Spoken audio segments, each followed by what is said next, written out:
What did I originally pitch this as? Top 5 games we would take to a desert island. That's right. This situation is you were in a plane, there was an accident, and you ended up on a deserted island, so you're probably going to die soon. For some reason, you have electricity, a TV, or computer, and as many consoles as possible, but only 5 games. Do you want to kick us off with, they're numbered, but they're not really numbered. They're mainly just ordered for a fun order to talk about them. Starting off, I needed a big open world game that would last me a long time and that there's plenty of stuff to do. And what better game than the one tattooed on my arm, Zelda Breath of the Wild. Good. There's so much to do that'll last me a long time. I needed a Zelda on there. That almost wasn't on there for some reason, and then I'm like, what am I doing? Yeah, right. What am I doing? I had Skyrim on there. I was very intrigued as to which way you would go, whether it would be Skyrim or Breath of the Wild.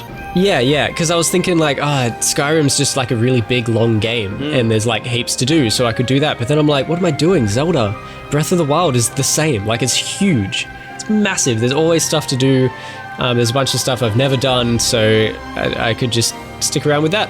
I'm tossing it up. Maybe I'm going to skip to my number 4, because my number 4, it's currently in like a state of flux. Okay. Because, and I skipped to this because it was either going to be The Witcher 3 or Breath of the Wild. Yeah. Because I was in this thing where, and it's a thing that we're all facing at the moment, where it's the streaming service conundrum where you're like, you've got everything you could possibly play, and then you just play your favorite thing.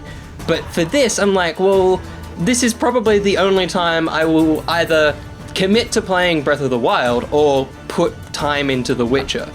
The difficulty is, I've played The Witcher, and I don't think I enjoy it enough to want to keep playing it. And I haven't played Zelda, and I've got a good track record, but that is a good game. And I mean, it's on your list, and it's on generally 1, 2, or 3 of the greatest games of all time. Yes. But then I have the issue that The Witcher, for me, has far more replayability in its stories, because there's so many pathways you can take within that, whereas Zelda, you kind of only discover things for the first time once, and I've always heard that discovery and learning things in that game is part of the charm, and I just worry that as much as there's like an infinite ability to play puzzles and different ways to do it, the discovery part would wear off comparatively to The Witcher, so I'm like, I don't know. So, I mean, I'll just say number 4 for now is The Witcher 3. Yep. But for all intents and purposes, it could be The Legend of Zelda as well. You can do your number 4 and I'll come back to my number 5. Okay, cool. So my number 4 is To the Moon. Just because I love that game so much, I could play it like every single freaking day. The music is gorgeous. If I want to cry, I can play that game. You're on a desert island, so you're gonna need to make sure you can rehydrate, because otherwise your tear ducts will just dehydrate you. You'll become a crisp. This is true. Maybe I'll play all of my games until I finish them, and then I'll just keep playing To the Moon just to speed up the process of death. Yeah, good. So To the Moon, if you haven't played the game, go out, get it, play it. It's like, I don't know, $5-10. It's only about 3 hours long, and it's just gorgeous. The music is incredible. The story, it will just kick you in the balls. It's amazing. I love it. My number 5? Yes. It's totally normal number 5. Why do you ask? Sorry. It's Gran Turismo number 4. It's often, people usually put number 3, or I think just the first one, as the number 1, but 4 was kind of my baby. I played the originals as well, but 4 was the one that I stuck with when I was younger. So many cars, so many tracks. It'll remind me of being able to drive, and ironically, that will be a piece of escapism on a desert island, despite the fact, usually driving is what we do all the time. There, driving is an escape, and it can be like super easy. You can set it real low and it's just not a challenge, it's that escapism, or it can be real challenging. So it's got that spectrum. Cool. My number 3 is Pokemon Yellow for Game Boy. Basically, just for a bit of a nostalgia kick, and Yellow was the best one of the originals because you can get Pikachu, and then later you get given Bulbasaur, Squirtle, and Charmander, so you can have that sort of core 3 throughout the game. Pikachu would follow you around behind you, so he would be outside the Pokeball because he didn't want to go in the Pokeball. So he'd follow you around, and you could turn around and you could see his mood.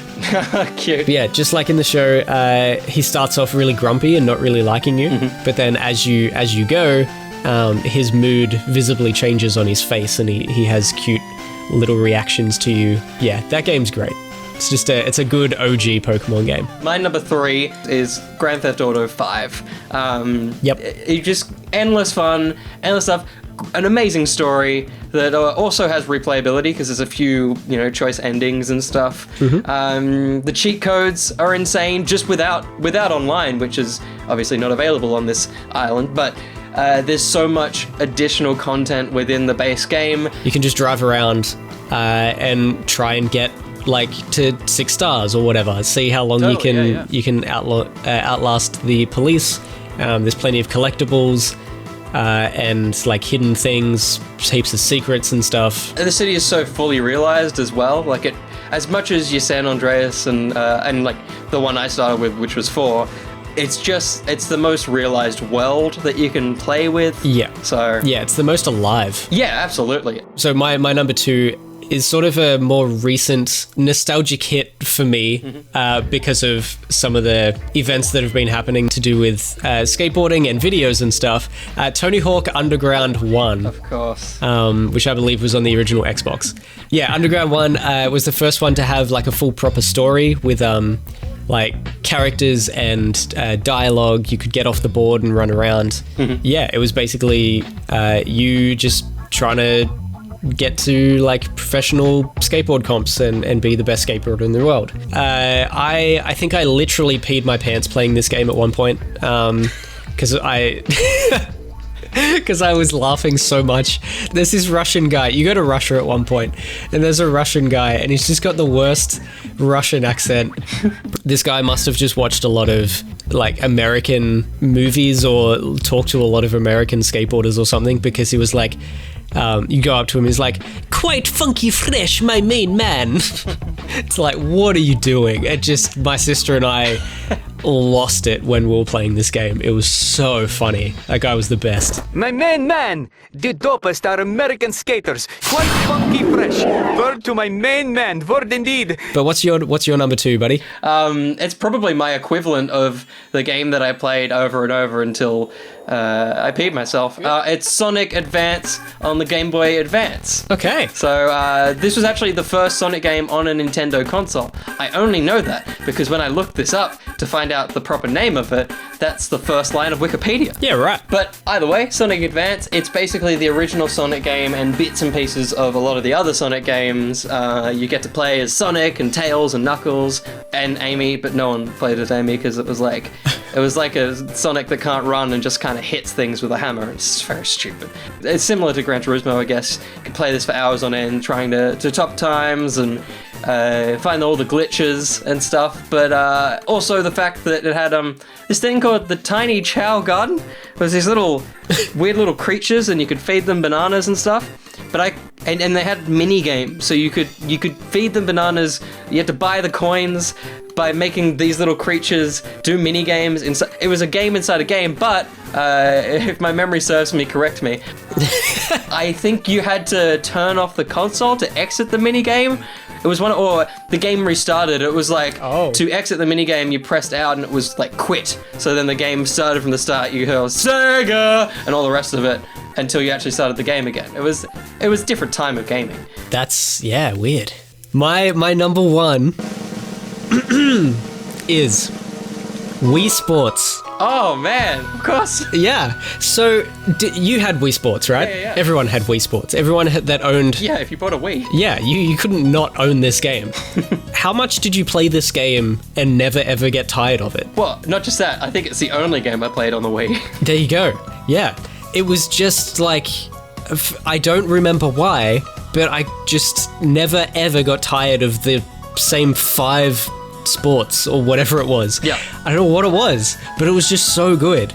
And working out different exploits and stuff with the Wiimote, bowling, turning the Wiimote upside down and throwing it would put like a huge spin on it and it'd go really fast and stuff like that. Like, it was just so much fun.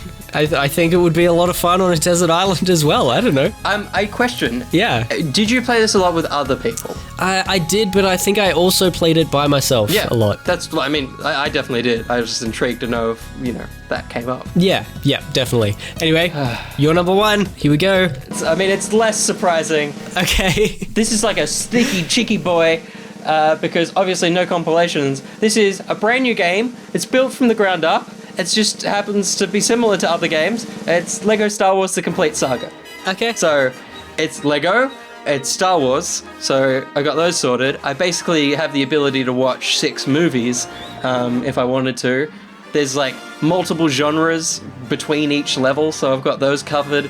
Because I also have I have a stronger affinity for the first 2, like the Star Wars and the Lego Indiana Jones game outside of these, but it's a bigger game, there's more to do here, and it's a game, again, that I would play till I die. Yep. And I have done. I've died many times. But it's super good. Every time it comes out on a new console, I play it. Fair. It never looks any different, but I'm like, I need to play this to 100%, and I'm happy it's on the new thing. So it's definitely a game I would be playing on a desert or deserted island. Yes, on a desert island. On a desert island. Well, there you go. There's our 5 each. Yeah. Let us know if any of these would be on your list, or if there were any other ones that we didn't cover that you would prefer. And if you want to hear the full podcast, which includes our honorable mentions and a few desert island game lists from you guys, there's a link down below for both the YouTube and Spotify version of the podcast. You can also hit the subscribe button over there, and there's 2 videos up there you can watch.